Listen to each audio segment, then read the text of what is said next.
પાલનપુરમાં કારમાં આગ લાગતા એક વ્યક્તિનું મૃત્યુ થયું છે। ચાલક આગમાં કારની સાથે બળીને ભડથું થઈ ગયો। સળગી ગયેલી કારમાંથી માનવ કંકાલ મળ્યું। યુવકની હત્યા કે પછી દુર્ઘટના તે દિશામાં પોલીસે તપાસ હાથ ધરી છે। વડગામ પોલીસે એફએસએલની મદદથી તપાસ હાથ ધરી। કાર ઢીલાણાના વ્યક્તિનું હોવાનું સામે આવ્યું છે। ઢીલાણાના એક વ્યક્તિનો ફોન બંધ આવી રહ્યો છે। પતો ન લાગતા પોલીસે તે દિશામાં તપાસ હાથ ધરી છે।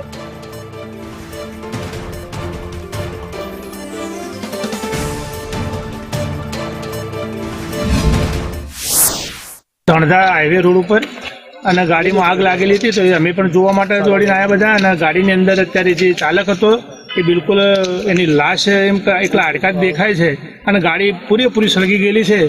હવે ગાડીમાં આ ગાડી સીએનજીના કારણે સળગી, કોઈ શોર્ટ સર્કિટના કારણે સળગી કે કેવી રીતના સળગી એ તો તપાસનો વિષય છે અને પોલીસ એમનું કામ કરશે, તપાસ પણ કરશે। પરંતુ અત્યારે આપણે પ્રાથમિક રીતે જોતો અંદર એકલા હાડકા દેખાય છે અને ગાડી પૂરેપૂરી ચારે બાજુથી સળગેલી દેખાય છે।